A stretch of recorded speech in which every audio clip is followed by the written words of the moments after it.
Olá, meu nome é Fernando Schiller, nós estamos no nosso módulo de educação do curso de formação de candidatos a prefeituras, estão organizando agora os programas, também os primeiros movimentos das administrações municipais que vão assumir agora no dia 1º de janeiro do ano que vem.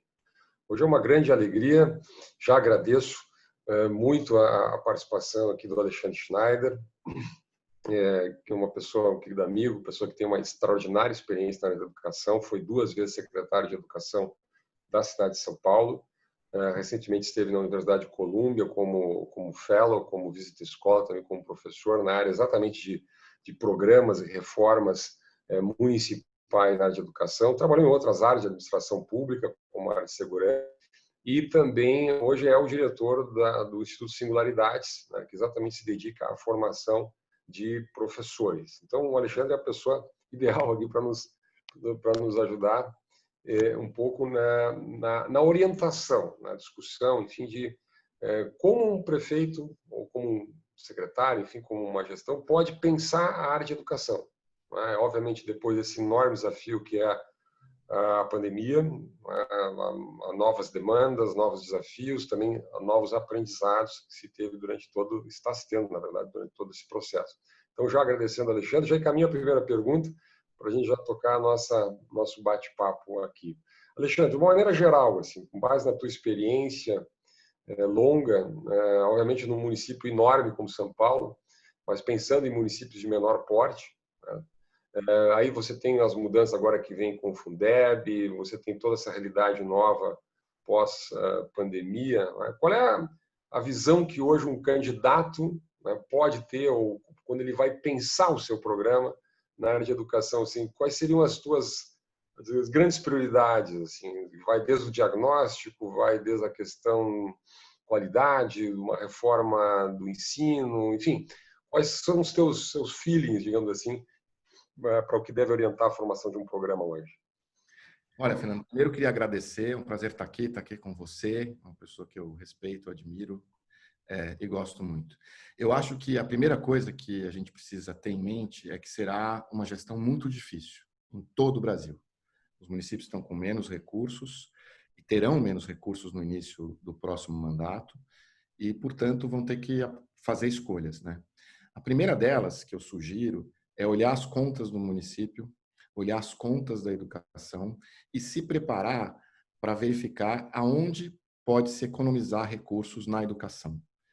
Olhar todos os contratos, olhar pessoal, ver se a gente tem gente demais ou não, procurar fazer um raio-x para que se possa racionalizar a máquina. Todo início de gestão é um momento oportuno para se fazer esse movimento e se arrumar a máquina para que se possa levar adiante os seus projetos.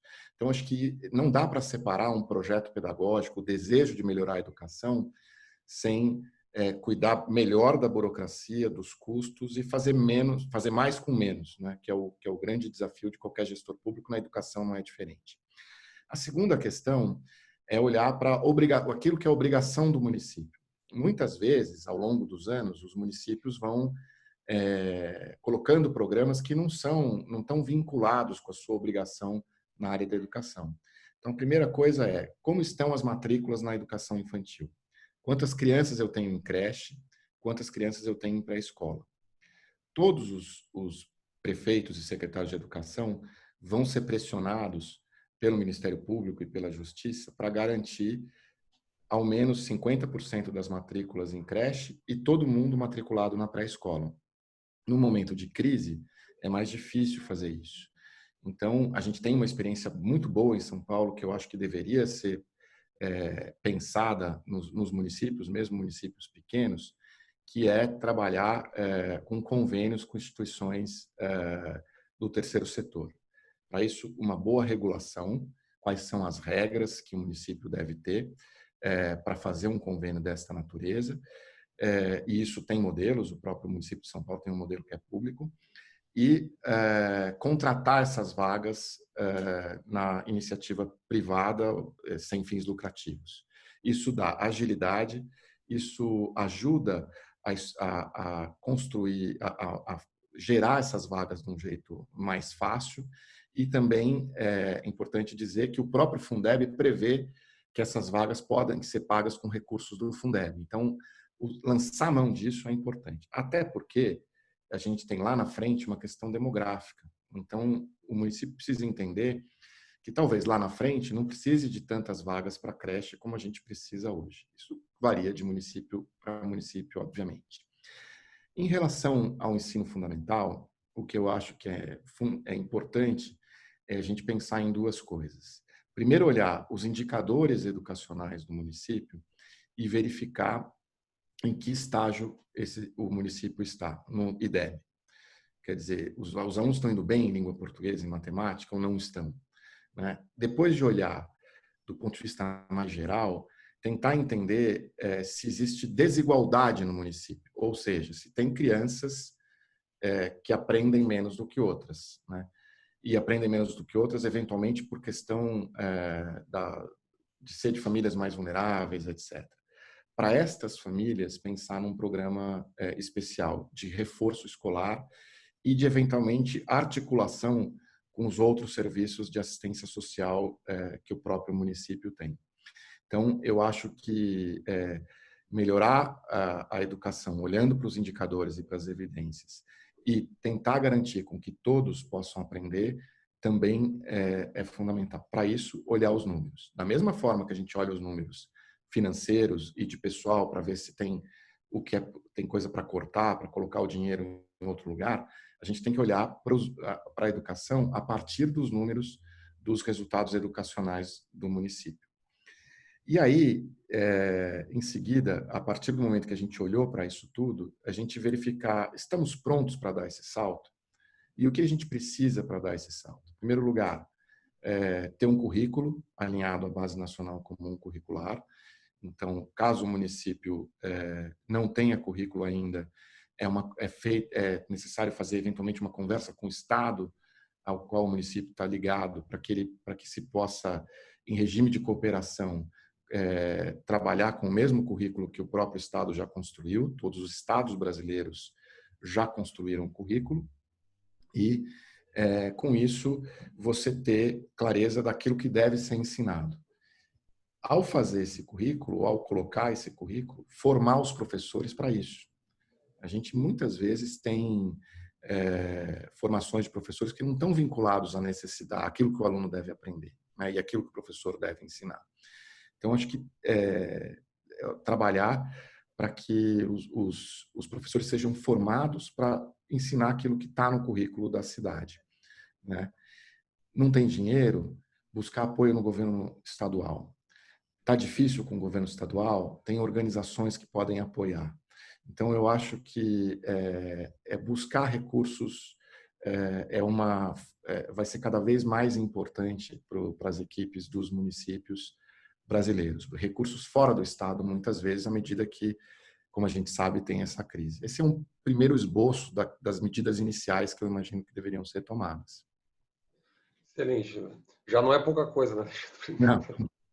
Mas eu queria tocar num ponto, pegando um gancho do que tu falaste, sobre qualidade da oferta. Obviamente, os prefeitos vão ser pressionados, imagino, e é bom que sejam, pela sociedade, por todo mundo, para resolver o problema da qualidade. Que pese você tem boas, é muito irregular no Brasil, pelo que eu observo, certo? Sim. Você tem municípios que conseguem um desempenho muito melhor que outros municípios, estados que conseguem um desempenho melhor que outros estados, enfim.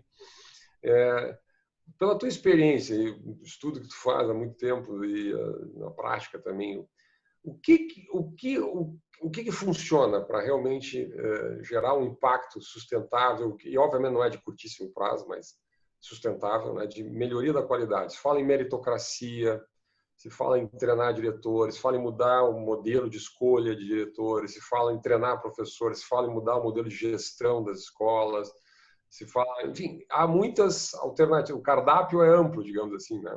Se fala em centralizar currículos, programas, conteúdos, enfim, eu queria deixar um leque aberto, mas eu queria assim, como é que enfrenta o problema da qualidade da oferta da educação pública, Alexandre?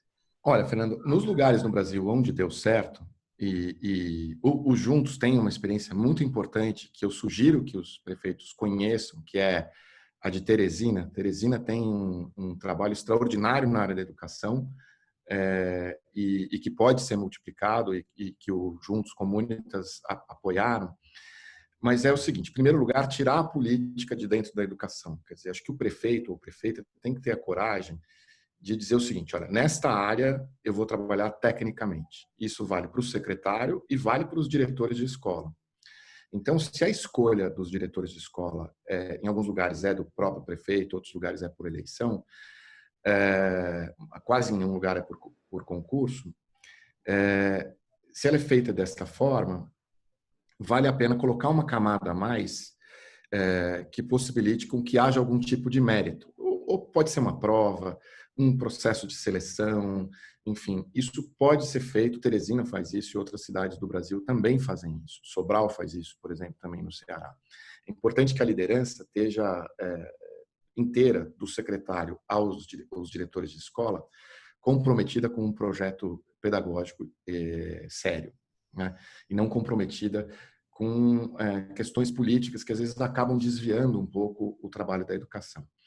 A segunda coisa, eu acho que volto à questão do currículo, é deixar um currículo claro e deixar a medida clara. Quer dizer, se possível, para além da prova nacional, realizar avaliações periódicas e dar publicidade a essas avaliações, para que o pai e a mãe possam entender mais ou menos como vai a escola.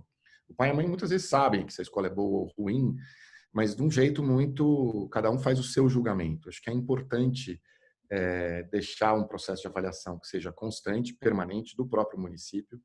Isso pode ser feito de maneira simples, não precisa de grandes sistemas. Posso só te fazer interromper, só para a gente não perder esse ponto que parece... Eu vejo muitas cidades com modelos próprios de avaliação. Então, só para aprofundar um pouco. Mas eu vejo também assim, um prefeito ou uma gestão implanta, a próxima gestão entra e diz, não, mas aquele modelo não era bom, vamos criar um outro modelo. Aí você perde a sério, você não compara mais nada com nada, né? Uhum. Então, assim, eu queria explorar um pouquinho mais nisso. Assim. Primeiro, é complicado criar isso, os próprios técnicos da prefeitura podem criar esse programa, tem disponível no mercado. É bom transformar em lei municipal, por exemplo, para transcender administrações. Como é que você faz isso de maneira que seja viável, em primeiro lugar, plausível, né? Imagino que seja uma avaliação semestral, 2 por ano, enfim. Queria que você detalhasse um pouco para como é que isso pode ser um processo realmente de longo prazo, para atravessar gestões e não ser apenas uma coisa de curto prazo, digamos. Excelente questão, Fernando. Eu acho que o ideal seria, primeiro, construir um sistema de avaliação. Em que sentido? Você ter as provas feitas pelo município, que são centralizadas, uma avaliação como é a Prova Brasil, e, em seguida, também indicar a periodicidade das avaliações que devem ser feitas nas escolas, bimestrais, por aí vai. Cada uma tem um sentido distinto. E acho que, em seguida, transformar em lei é muito importante. O município ter uma lei que garanta que esse processo de avaliação ele vai ser perene, porque isso é importante para o sistema, importante para a escola. Então, acho que não é complicado fazer, tem várias formas de fazer. Você pode fazer, obviamente, num mecanismo tradicional, que é licitando, e você tem uma série de fundações que realizam esse tipo de prova no Brasil, que são algumas que fazem para o MEC, fazem para outros municípios e estados. Se o município não tiver recursos, talvez um consórcio com municípios vizinhos para uma avaliação, a população, numa região com vários municípios pequenos, era mais ou menos a mesma, muitas vezes, né? Então, o professor, por exemplo, dá aula em mais de uma cidade nesses lugares. Então, talvez fazer um consórcio de municípios para que cada um pague um pouquinho também pode ser um caminho. O próprio município pode desenvolver com base em itens de prova que estão disponíveis em vários bancos de dados pelo país. A rede de São Paulo também disponibiliza isso, os itens que já foram utilizados. Então, acho que tem caminhos que podem ser feitos para reduzir custos, para o custo não ser alto. Acho que olhar para o currículo e tentar trabalhar com uma avaliação centralizada a cada 6 meses ou a cada 1 ano é muito importante. Mais do que isso, trabalhar com os professores e com as escolas o resultado dessa avaliação, chamá-los, dizer, bom, o que você vai fazer com isso? Como é que nós vamos trabalhar para melhorar a educação na sua escola. Você já tinha percebido isso? Né? As tuas avaliações que você faz na escola deram muita diferença dessa avaliação? Mostra para mim. Eu acho que essa discussão ajuda a gente a ter um sentido real da avaliação, que é melhorar a educação, e não ficar só fazendo um ranking ou dizendo este é melhor do que aquele. Né? Por isso, entra mais uma questão. A partir do momento que o secretário ou secretária desenhou a equipe que ele vai trabalhar e tem os diretores de escola escolhidos, reuniões periódicas com esses diretores para entender o que está acontecendo lá na ponta, lá na escola. Quais são as necessidades, quais são os problemas, mas também, por outro lado, para alinhar todo mundo no desejo de melhorar a educação de todos. Quer dizer, todo mundo tem que aprender. Então, eu acho que esse processo de acompanhamento contínuo do secretário ou secretária com os diretores de escola é muito importante. A outra questão que deve ser feita com essa avaliação é avisar os pais. Os pais têm o direito de saber quais são os resultados das escolas, quais são os resultados dos alunos. Isso também é muito fácil. Desde o WhatsApp até a carta, você pode fazer ou reuniões com os pais para mostrar como está indo a rede. Porque quanto mais você põe a população para dentro da escola, para acompanhar o processo, mais você tem um alinhamento da comunidade toda para a melhoria da educação também. A escola fica muito distante dos pais, muitas vezes porque os pais não dão muita bola, muitas vezes porque a escola também está fechada, mas em vez de olhar o copo vazio, que é porque a gente tem que ter uma ação que vamos trabalhar para trazer esses pais para dentro da escola e nos ajudar a melhorá-la. Então, resumindo, o que a gente precisa, eu acho, de uma lei, como você colocou, para que se ultrapasse gestões. A gente precisa de uma lei que preveja ações da escola, da rede pública, ou seja, a rede pública vai ter uma avaliação periódica, que pode ser semestral, pode ser anual, e as escolas também precisam ter uma avaliação, a rede escolar precisa ter uma avaliação periódica, que obviamente a escola vai fazer a prova ali, mas que seja igual para todos os alunos a periodicidade disso. Afinal, nós estamos tratando de uma rede pública. E, a partir dessa lei e desta ação, um acompanhamento do secretário ou secretária periódico com os diretores e trazer os pais para dentro da escola. Acho que isso é o melhor uso da avaliação. Né? Ela não é para ficar guardada em algum lugar e não é para a gente não adotar política alguma em relação a ela. Uma questão, Alexandre, dentro também desse conceito de qualidade, não é? Qual é o nível de autonomia que deva ter a escola? Porque, a mim, me corrija se eu estiver errado, sempre há uma espécie de contradição, um paradoxo. O prefeito, o secretário quer qualidade, então ele cria políticas, por exemplo. Daqui a pouco ele diz assim, centraliza o material didático, vai ser esse tipo de material, centraliza o modelo de avaliações, centraliza padrões de gestão. Bom, mas ele tira a autonomia da escola. Então a escola diz, bom, então a responsabilidade não é nossa, a gente não tem, né? Então nós vamos virar cumpridores de normas e aí nós perdemos a accountability, até um pouco da autoria do processo. Né? O oposto também pode ser verdadeiro, dá autonomia para a escola, você cria uma enorme assimetria, algumas funcionam, outras não funcionam, outras são capturadas pela corporação, na verdade acabam. E como é que lida com isso? Eu sei que a pergunta talvez não tenha resposta. É uma pergunta difícil. Como é que lida com esse tema da centralização versus autonomia na escola? Eu acho que a gente tem que fazer um balanço e cada lugar tem um jeito de fazer. Eu acho que você pode ter uma política geral, temos avaliação, temos um currículo e formamos os professores, né? Vão ser as grandes questões. Agora, as escolas, elas sabem melhor, muitas vezes, qual é o público com qual elas estão tratando. Conhece a família, conhece a criança, né? A escola. Eu acho que aí talvez era ter um balanço entre essa política mais geral e dar liberdade para a escola, por exemplo, como é que ela vai se organizar para cumprir esse currículo. A escola tem que ter capacidade de fazer isso. As avaliações da escola, elas são diferentes das avaliações externas. Então, a escola também formar professores para avaliar melhor. Que muitas vezes a gente tem nas redes, Fernando, professor que não sabe montar uma prova adequada, né? E isso acontece. Eu já vi casos na rede de São Paulo, em que o aluno foi extraordinariamente bem na avaliação externa e foi muito mal na avaliação interna da escola. É um paradoxo. Talvez o contrário seria mais comum, né? Quer dizer, ir muito bem, caso a prova externa fosse muito rigorosa, né? E eram outliers esses alunos. Então, era gente que estava fora da curva. Então, eu acho que a gente...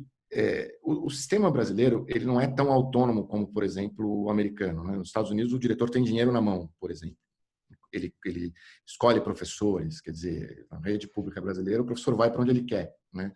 Só um parênteses aqui. Há muitas prefeituras que maior pela escola que tem digamos assim, um fundo ou um pedaço pequeno que seja do orçamento que oferece às escolas como uma espécie de caixa próprio, né, para que ela Uhum. possa.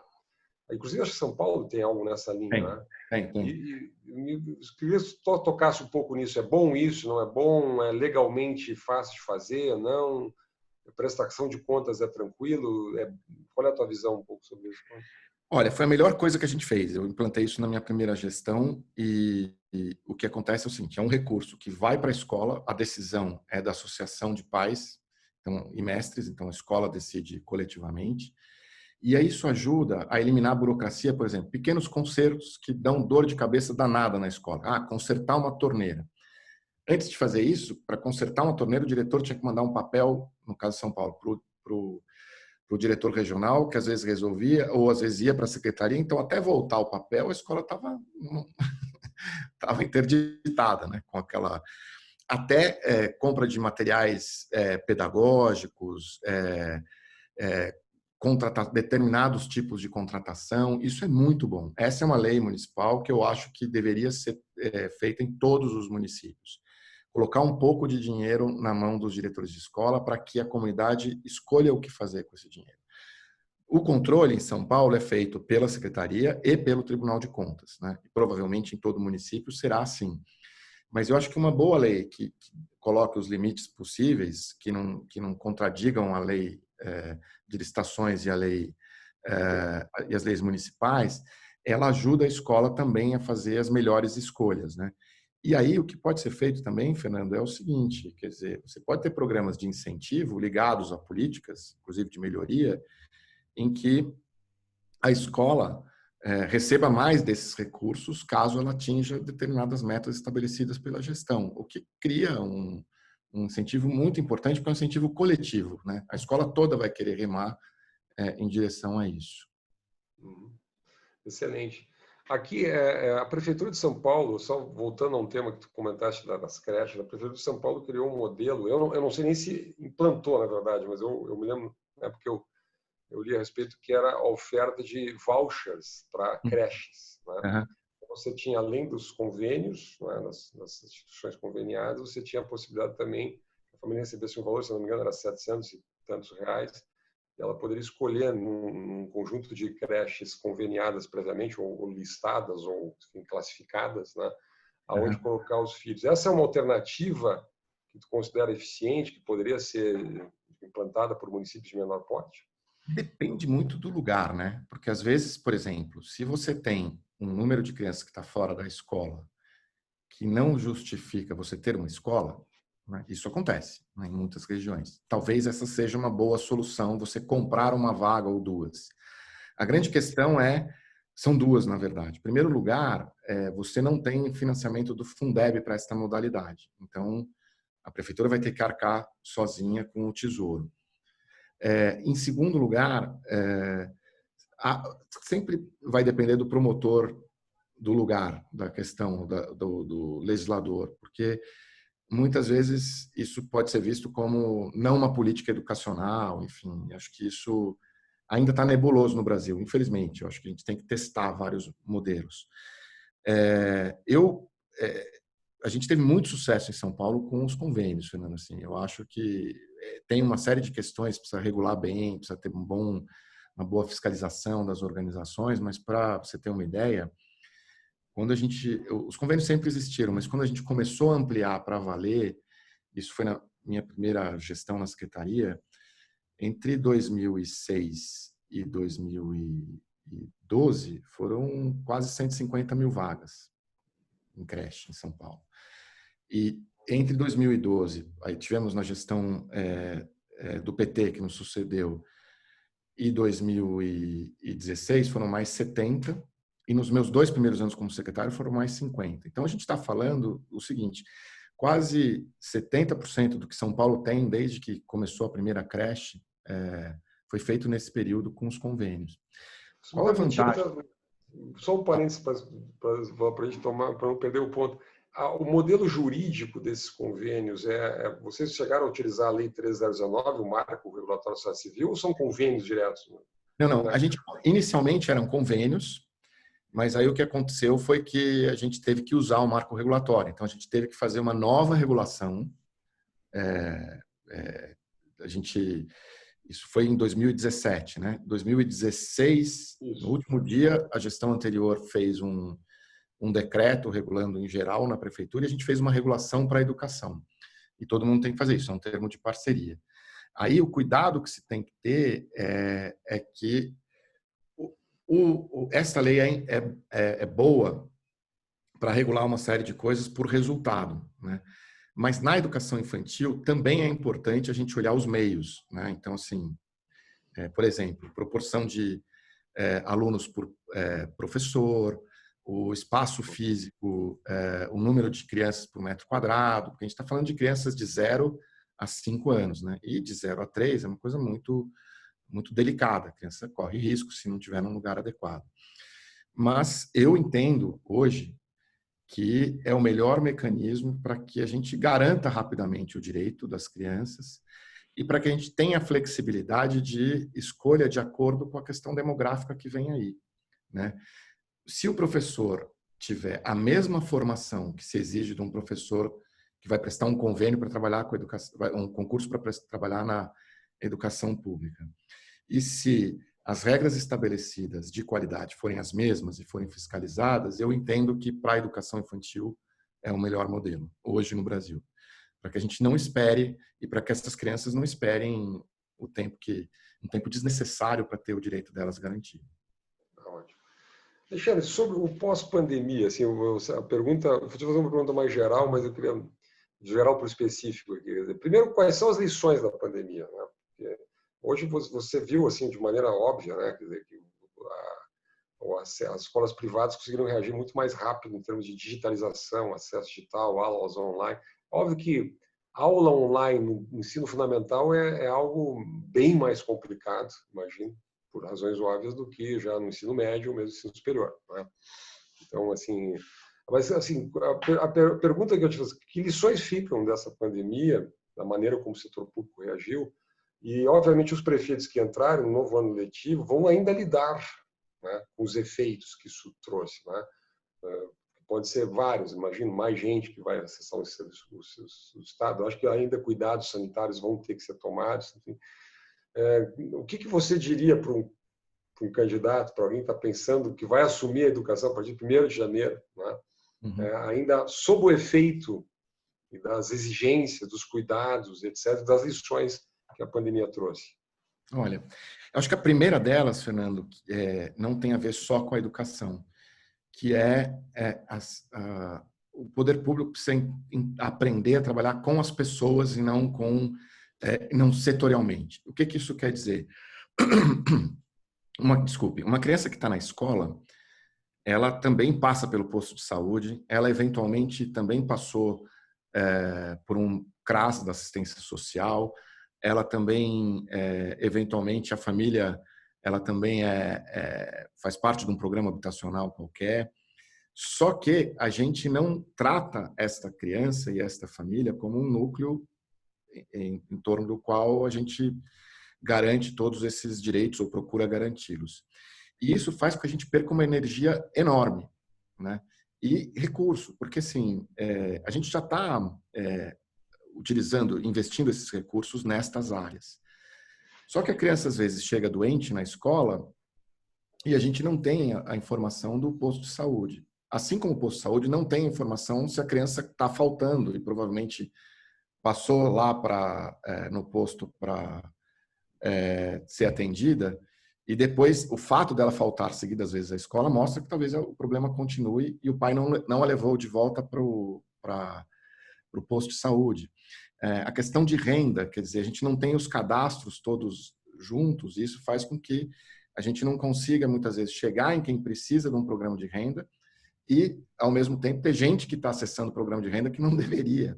Então, acho que a primeira coisa que a pandemia nos mostrou, e eu acredito que isso, do ponto de vista da política pública e do ponto de vista político, é uma grande arma para qualquer prefeito que vá assumir, vamos tratar a criança e o adolescente como um ser único, e não como a criança que passou no médico, a criança que passou na escola. A escola é o lugar onde a criança se institucionaliza. Quer dizer, se o pai vai no posto de saúde e não tem médico, ele vira as costas e vai embora. Se for grave, ele vai para o pronto-socorro. Mas, normalmente, se o pediatra não está lá para uma consulta de rotina, ele vai embora. Agora, na escola, a criança vai. A criança vai para a escola, e mesmo doente, muitas vezes. Então, eu acho que a grande lição da pandemia é que a gente precisa aprender a trabalhar intersetorialmente.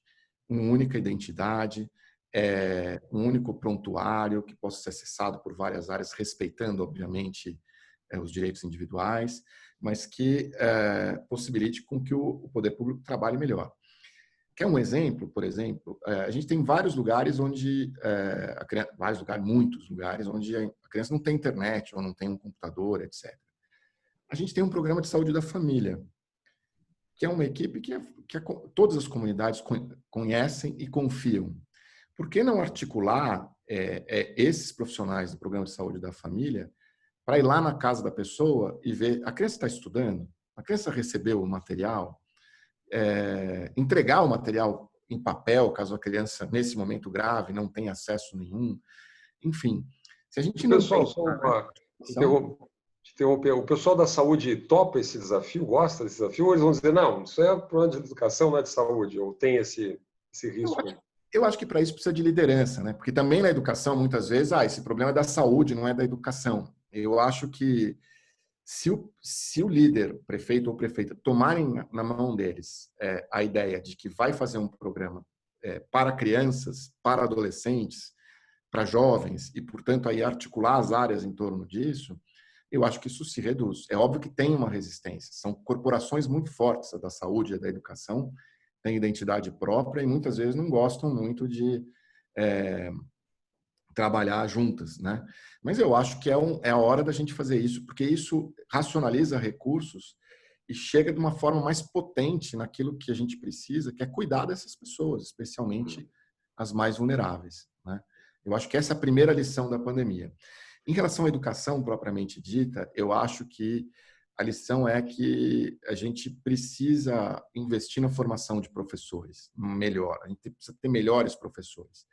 E para isso, a gente volta para o começo da nossa conversa. Se a gente não sabe para onde a gente quer ir, se a gente não tem um currículo, não tem uma forma de medir, não se comunica com a sociedade, com os nossos profissionais, fica difícil a gente construir um projeto educacional adequado.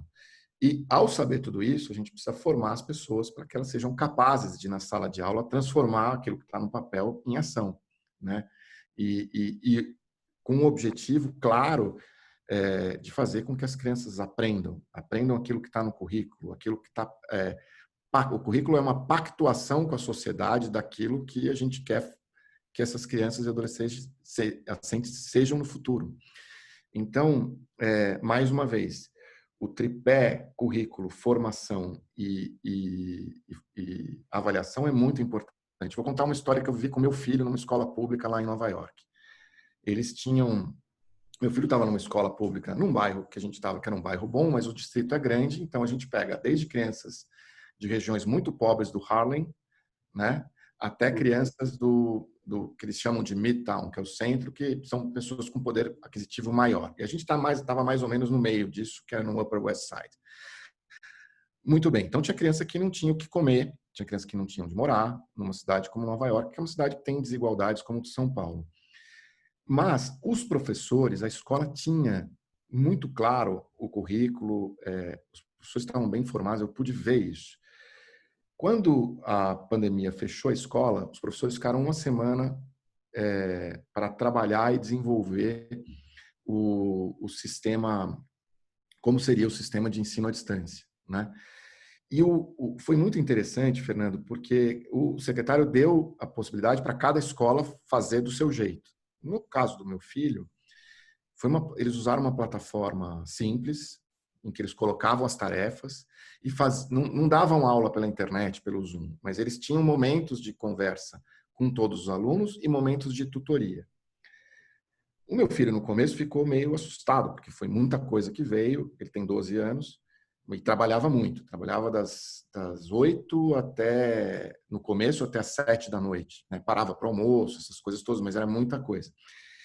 A escola percebeu que era muita coisa e num seguinte período, que era um período que as escolas param lá, que são as férias de primavera, uma semana, eles revisaram isso. Como que eles revisaram? Pesquisa com os pais, pesquisa com os alunos, pesquisa que vinha da Secretaria de Educação e da própria escola, e aí eles conseguiram calibrar o volume das atividades. Mas tanto no primeiro momento quanto no segundo, uma coisa meu filho não sentiu diferença, que é aquilo que eu estou aprendendo era aquilo que eu estava aprendendo na escola. Por quê? A E escola reagiu rápido. reagiu rápido, porque eles sabiam o que fazer. Então, o ambiente mudou, como mudou para todo mundo, mas eles sabiam o que fazer. Então, a gente conseguir construir em torno do currículo estas ações de formação, avaliação dos professores, possibilita com que a escola saiba o que fazer nesse momento. E aí fica fácil dar autonomia também, porque é importante que as escolas tenham autonomia, é importante que eles sejam autores, mas autonomia com responsabilidade, com clareza de qual é o caminho a ser seguido. Então, acho que o outro aprendizado se a gente não tem isso, pode colocar o melhor sistema do mundo, computador na mão de todo mundo, que não vai funcionar. A gente simplesmente vai ter um meio eficaz de entregar algo ruim. Alexandre, eu teria várias perguntas aqui, mas eu vou te fazer uma última aqui para a gente fechar, que eu não posso aproveitar essa tua fantástica experiência que tiveste em Nova York, que obviamente, até por ter um filho que estudou, não... Qual é a diferença que tu percebeste assim, do sistema americano, sistema brasileiro, a escola pública americana, a escola pública brasileira, pelo teu feeling, obviamente, pessoa interessada nisso? O que eles estão fazendo que a gente não está? Eles fazem melhor do que a gente? Não fazem? Te surpreendeu alguma coisa? Olha, a gente tem lá alguns dos problemas que a gente tem aqui, né? As escolas não têm todos os recursos do mundo, como se imagina, enfim. Meu filho estudava num prédio e a escola dividia esse prédio com outras 2 escolas. Então, uma escola vertical, né? Uma escola pequena dele, 150 alunos, porque era só do 6º ao 8º ano. Mas o que eu acho que tem diferente, acho que as escolas têm mais autonomia, no que eu vi lá. As escolas têm mais diversidade, então você tem pessoas de classes muito diferentes juntas, o que foi uma experiência muito valiosa para o meu filho.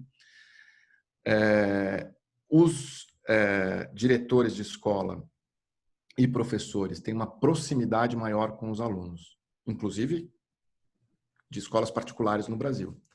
Então, por exemplo, meu filho tinha uma tutora lá na escola, que era uma das professoras dele, era tutora dele. E ele tinha que desenhar, Fernando, e essa é uma dica que eu acho que a gente podia ter no Brasil. Eu, aliás, me arrependo de não ser mais secretário e não fazer isso. Os alunos tinham que fazer o seu projeto de aprendizagem, não é o projeto de vida, como as pessoas desenham, mas assim, onde eu estou, por exemplo, na aprendizagem de matemática? Quais são as minhas dificuldades? O que eu não estou conseguindo fazer? Tinha um diálogo com o professor e montavam o seu plano. Olha, eu quero no próximo trimestre, eu quero estar desse jeito. E aí, a cada trimestre, a reunião era o tutor, a criança e o pai. E o meu filho me apresentava o plano que ele desenhou, o que aconteceu e o que ele redesenhou no plano dele, dado o que aconteceu. Ah, não fui tão bem, então eu vou ter que ir um pouco melhor. Ah, eu fui bem, eu tenho que manter. Isso cria um compromisso com a aprendizagem que é muito importante. E cria o apoio também, porque ele tinha lá esse professor do lado. Então, acho que isso é algo que eles estavam fazendo lá, que é fácil de fazer aqui, porque é uma questão de organização das escolas, E acho que a gente devia ter, inclusive em escolas privadas. Muitas vezes o pai numa escola privada procura a escola quando o filho está indo mal, ou a escola procura quando está indo mal, mas você muitas vezes não tem essa coisa quase que individualizada, né? E isso também foi muito importante. A outra coisa que eu acho que eles têm de diferente e que fazem bem é uma comunicação muito próxima entre a secretaria e os pais, e entre a escola e os pais. Então, eu participava das reuniões de pais lá, de conselho e tal, porque eu quis entrar dentro disso, mas durante toda a pandemia não me faltou uma informação do secretário da Educação diretamente. Chegava uma carta em casa, chegava um e-mail. Eles são exagerados, eles querem que... E ele dizia tudo, todas as decisões, por que tomou, por que não tomou. Por exemplo, a decisão de não reprovar os alunos no fim do ano letivo, mas construir um programa especial de verão e um programa de aprendizagens ao longo do próximo ano letivo foi tomada depois de uma pesquisa feita com os pais.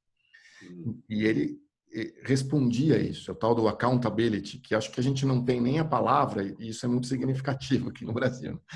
Então, eu acho que muitas vezes o gestor público, que aqui eu encerro, tem medo de abrir as informações, de ser transparente, de trazer a população para dentro da gestão. E, no fundo, isso protege a gestão. Isso faz com que ela seja mais forte e com que as decisões sejam melhores. Então, a gente precisa entender que não acaba na eleição, né? O processo é o processo de 4 anos, né? Ninguém deu, quando deu a vitória a um candidato, 4 anos de liberdade para fazer o que quer. E acho que a gente tem que ter consciência disso, quem está se candidatando e será prefeito ou prefeita, e quem é cidadão também, de que o Estado não é um ente separado das nossas vidas. Excelente, Alexandre. Olha, obrigado por doar teu tempo aqui, foi fantástico. Daria para a gente falar bastante tempo, mas temos, e para te desejar boa sorte, bom trabalho, certamente será aí no Instituto Singularidades. E voltamos a conversar aqui, tá? Muito obrigado pela tua participação. Obrigado você, Fernando. Obrigado pela oportunidade. É muito bom conversar com você.